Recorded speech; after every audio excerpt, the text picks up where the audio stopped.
jika kita sebagai orang tua yang cinta kepada agama, cinta kepada anak-anak kita, berpikir untuk mewariskan nilai-nilai yang luhur ini kepada anak-anak kita generasi yang akan datang. Bagaimana pada mulanya kita harus mendidik mereka? Mari kita telusuri apa yang dicontohkan oleh Al-Quranul Karim. Orang-orang tua bijaksana yang diceritakan dalam Al-Quran, kalau sudah berpikir tentang anak-anaknya generasi yang akan datang, pendidikan pertama yang diberikan kepada anaknya ternyata adalah persoalan akidah.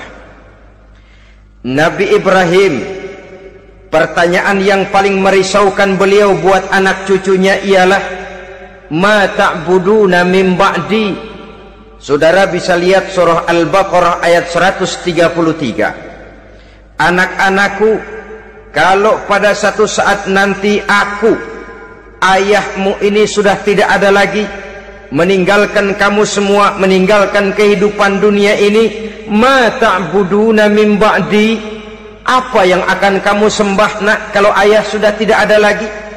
Jikalau ayahmu sekarang masih rajin ke masjid, melakukan rukuk dan sujud, i'tikaf dan membaca Quran, kalau satu saat ayahmu meninggalkan dunia ini, masihkah engkau mau ke dalam masjid? Masihkah engkau rukuk dan sujud? Masihkah engkau i'tikaf? Ma ta'buduna min ba'di, apa yang akan kamu sembah kalau aku ayahmu tidak ada lagi nak? Ditanamkan bukan hanya keyakinan bertauhid, sekaligus juga menyembah kepada Allah yang kita yakinkan dengan tauhid itu tadi. Bukankah berbeda dengan kita kebanyakan orang tua sekarang?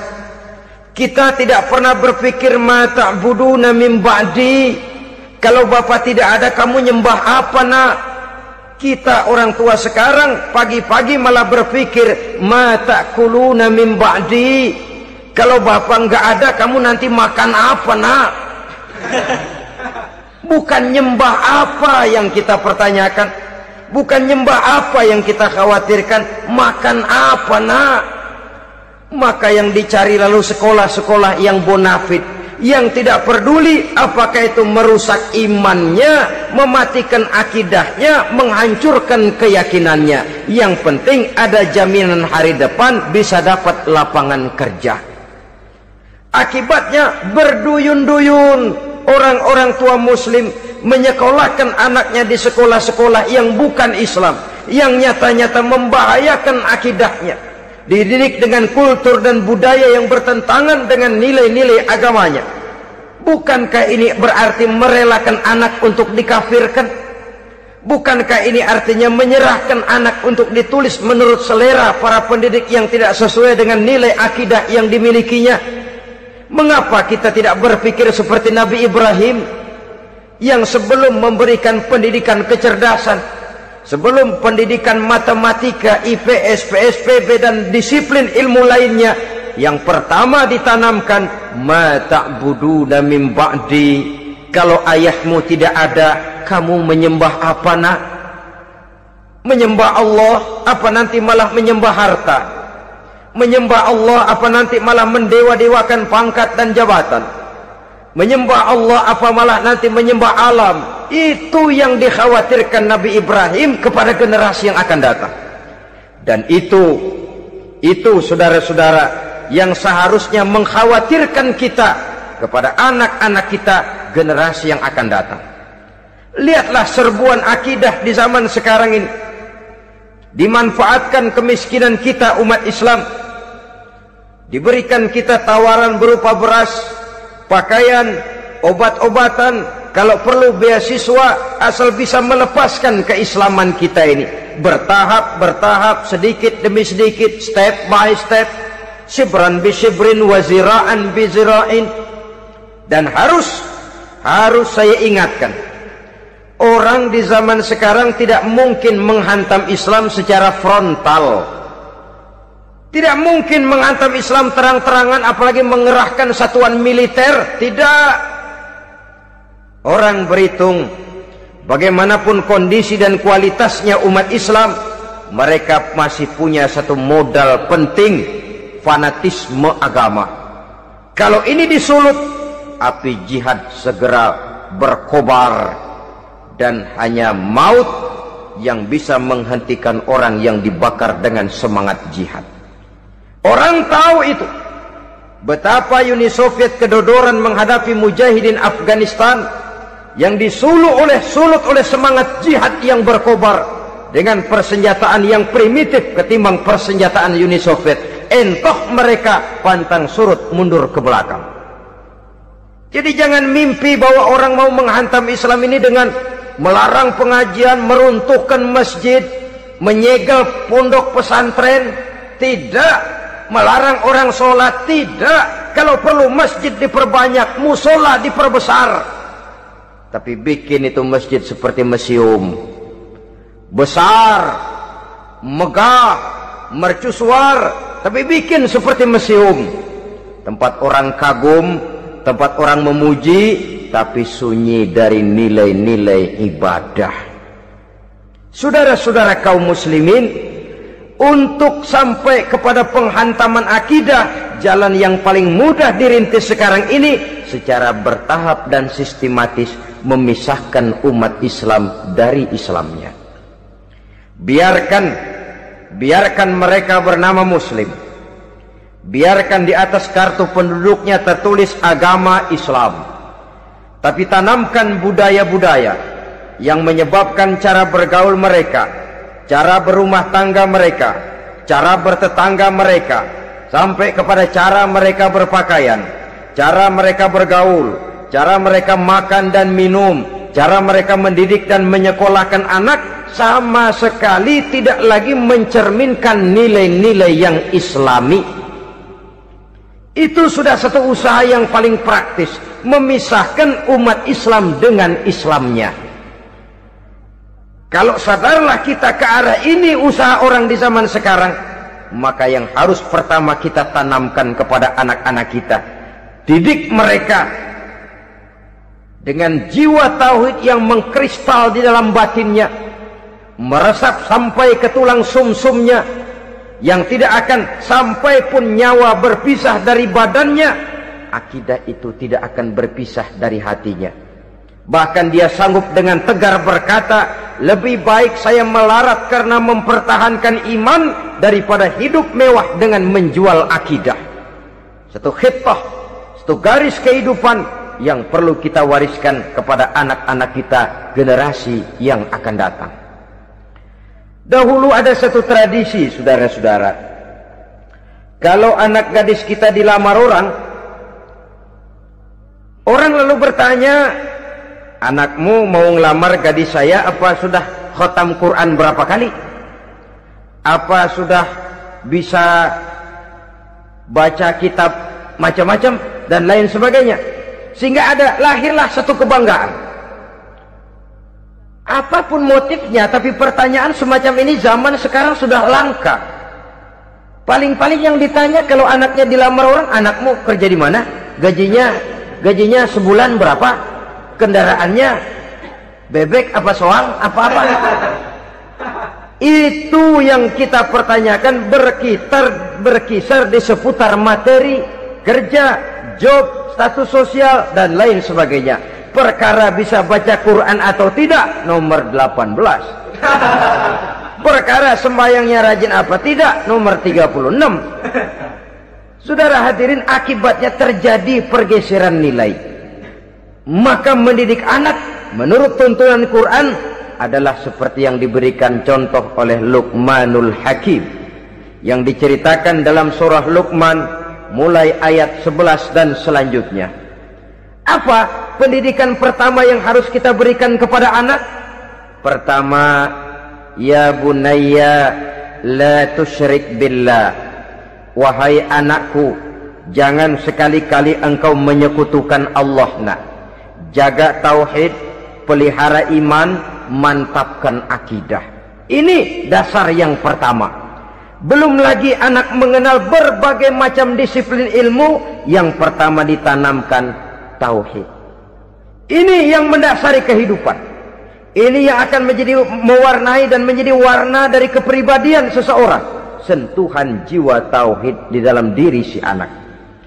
Belum lagi sempat dia kenal yang lain. Yang pertama yang kita tanamkan, kita wariskan, kita berikan, la tusyrik billah, jangan sekali-kali menyekutukan Allah. Nah, kalau ini sudah tertanam, ini sudah merupakan satu fondasi yang kuat. Selebihnya nanti tinggal melihat bakat si anak, kemana dia harus dididik ini. Yang terpenting nilai iman lebih dahulu tanamkan. Dan untuk menghancurkan nilai keimanan, saudara-saudara, saya katakan, ingatkan kepada hadis di awal tadi, dikepung kita dari berbagai macam penjuru agar bila bisa melepaskan nilai-nilai iman dan keyakinan. Proses pendangkalan akidah, ditanamkan keraguan kepada agama, ditanamkan rasa malu beragama, sholat malu, baca Quran malu, berangkat ke masjid malu, pakai jilbab malu, ditanamkan rasa malu beragama, sehingga bertahap sedikit demi sedikit kita mulai berpisah dengan kehidupan beragama. Ditanamkan hal yang sedemikian rupa dari berbagai macam penjuru. Dihantam akidah, akidah kuat, dihantam dari segi peradaban dan kebudayaan. Diperbanyaklah peradaban dan kebudayaan yang bukan mendekatkan kita dengan agama, malah mendekatkan kita dengan neraka. Menjauhkan kita dari agama, menjauhkan kita dari nilai-nilai luhur yang diwariskan oleh orang-orang tua kita terdahulu. Adalah kewajiban kita yang pertama, mendidik anak, menanamkan roh, jiwa, dan semangat tauhid di dalam diri mereka. Saudara-saudara kaum muslimin rahimakumullah, kenapa kita lebih dahulukan menanamkan jiwa, roh, dan semangat tauhid ini kepada anak-anak kita? Pertama, kita tidak hanya ingin sekedar mempunyai anak yang pintar, tetapi lebih daripada itu kita pun ingin mempunyai anak yang benar. Segala macam disiplin ilmu, segala macam bentuk penalaran ilmiah dan pengisian intelektualitas manusia mungkin di satu sisi akan membuat dia pintar, tapi di sisi lain belum tentu akan membuat dia benar. Nabi pernah memberikan peringatan, man izdada ilman walam yazdad huda lam yazdad minallahi illa bu'da. Orang yang hanya bertambah ilmu pengetahuannya tapi tidak bertambah hidayah dari Allah, tidak makin mantap keimanannya, maka seluruh nilai-nilai ilmunya hanya akan menjauhkan dia dari Allah Subhanahu wa ta'ala. Dan adalah lebih merupakan azab daripada nikmat kalau kita diberikan ilmu pengetahuan yang hanya akan menyebabkan kita semakin jauh dari Allah Subhanahu wa ta'ala. Yang kedua, sesungguhnya roh, jiwa, dan semangat tauhid yang melekat dalam diri anak pada puncaknya akan melahirkan satu disiplin murni yang tumbuh dari dalam dirinya sendiri, di mana si anak dalam kehidupannya merasakan dimanapun dia berada, kemanapun dia pergi, ia selalu merasakan kehadiran Allah dekat dalam hidupnya. Ia sadar sesadar-sadarnya bahwa tidak ada satu perbuatan yang bagaimanapun kecilnya yang bisa disembunyikan dari kekuasaan Allah Subhanahu wa ta'ala. Yang ketiga, dengan penanaman roh, jiwa, dan semangat iman ini, maka diharapkan anak-anak nanti pada pertumbuhannya sanggup mengendalikan hawa nafsunya. Dengan kata lain, bahwa penanaman jiwa tauhid, penanaman roh dan semangat keimanan ini merupakan kondisi dasar yang harus dilakukan sebelum yang lain-lainnya. Kemudian pendidikan kedua yang diberikan oleh Al-Quran melalui contoh dan model dengan Luqmanul Hakim ini, setelah menanamkan tauhid, ditanamkanlah kepada si anak ini rasa hormat kepada orang tuanya. Wa wassaynal insana biwalidayhi, dan kami wasiatkan kepada manusia untuk berbakti kepada ibu bapaknya. Hamalathu ummuhu wahnan ala wahnin, karena ibunya telah mengandungnya dengan kepayahan di atas kepayahan. Maksudnya dengan kepayahan dan kelelahan yang berlipat ganda. Sehingga ketika Rasul ditanyakan orang, ya Rasul, siapa yang paling harus saya taati di dunia ini? Beliau menjawab, ibumu. Kemudian siapa lagi ya Rasul? Ibumu. Setelah itu siapa lagi ya Rasul? Ibumu. Dan kemudian siapa ya Rasul? Bapakmu. Ibu, ibu, ibu, bapak. Bahkan al-jannatu tahta aqdamil ummahat, surga berada di bawah telapak kaki ibu. Bagaimana menanamkan rasa hormat kepada orang tua di hati anak? Tentu yang pertama, bagaimana orang tua bisa memberikan keteladanan. Marilah kita sebagai orang-orang tua ini menyadari bahwa sebelum anak kenal sekolah dasar, sebelum anak kenal TK, ibtidaiyah, sanawiyah, sampai kepada perguruan tingginya, yang pertama dia kenal adalah lingkungan rumah tangganya, gurunya adalah ibu bapaknya. Di sini berlakulah apa yang dinamakan keteladanan. Keteladanan jauh lebih berhasil daripada sekedar teori-teori yang muluk. Keteladanan jauh lebih berhasil daripada berbagai macam indoktrinasi dan penataran.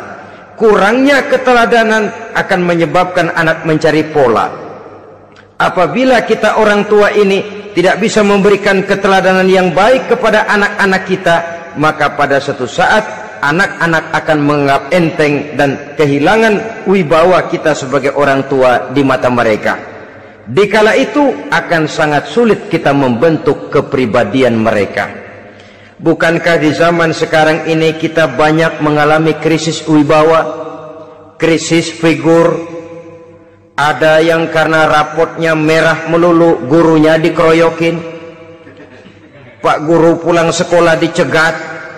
Bahkan nyaris ada orang tua pernah dibunuh oleh anaknya sendiri, dan lain sebagainya. Kasus-kasus yang sebenarnya tidak perlu terjadi, karena memang bukan saja bertentangan dengan nilai budaya kita sebagai bangsa, tapi juga bertentangan dengan ajaran agama kita sendiri. Krisis wibawa, krisis figur, yang juga akibatnya harus kita sadari banyak faktor yang membentuk kepribadian anak. Pergaulannya, yang dibacanya, yang ditontonnya, yang disaksikannya di dalam kehidupan. Benar kita menyekolahkan mereka, tapi berapa jam mereka di sekolah? 6 jam, 7 jam paling lama. Sedangkan mereka hidup satu hari satu malam 24 jam. Kalau cuma 7 jam di sekolah, ini berarti lebih banyak dia di luar sekolah. Dan di luar sekolah itu artinya ya rumah tangganya, ya temannya, ya lingkungan di mana dia tinggal, yang seluruhnya sangat besar pengaruhnya dalam ikut membentuk kepribadian anak-anak kita. Saya katakan tadi, di samping kita menghadapi perang akidah, kita pun berhadapan di dalam perang menghadapi peradaban dan kebudayaan yang bukan saja menjauhkan kita dari agama, tetapi sanggup menghancurkan moral daripada anak-anak kita.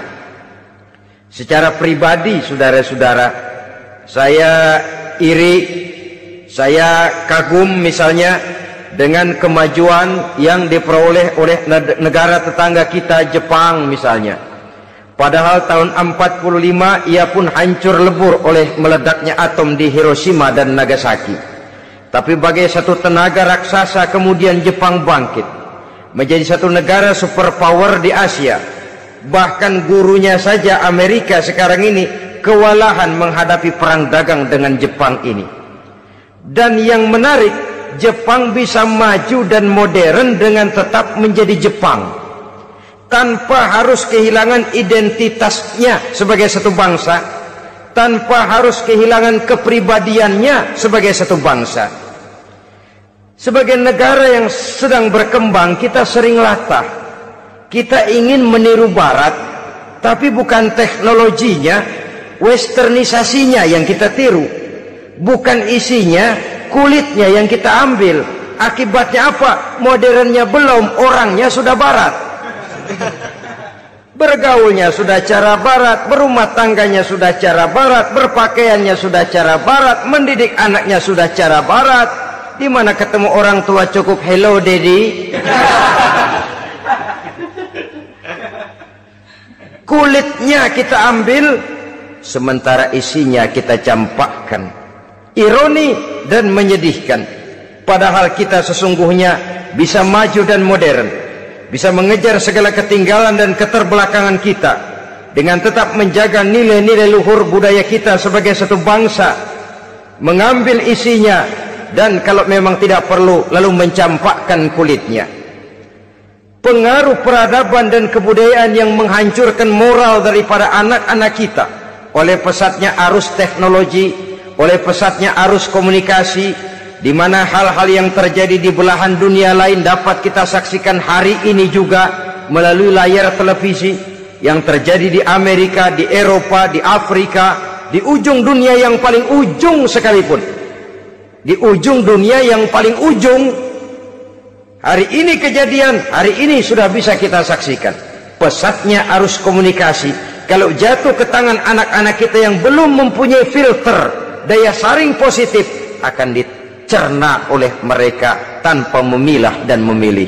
Akibatnya orang kampung bilang kelolodan. Makan nggak dikunyah lagi, tentu saja akhirnya kelolodan, dan kalau sudah kelolodan menyusahkan kita seluruhnya.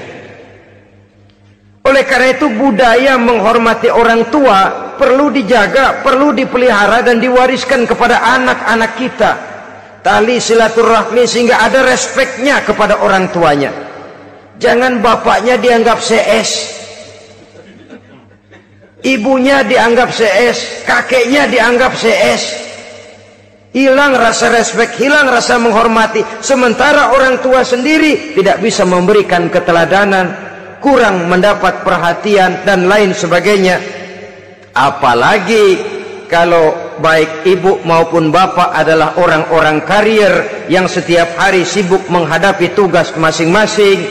Bapak sibuk rapat, pindah kantor sana kantor sini, ibu sibuk arisan, besarlah anak-anak di tangan pembantu dan lain sebagainya, sehingga dia merasa kurang mendapat perhatian, dan ini akan ikut membentuk warna dari kepribadian yang dimilikinya. Sampai kepada pelosok-pelosok desa, jaringan televisi memang menguntungkan. Tapi kalau sudah sampai kepada menayangkan budaya-budaya yang tidak sesuai dengan pola di mana mereka tinggal, pola lingkungannya, dan ingin mereka terapkan dalam kehidupan, ironi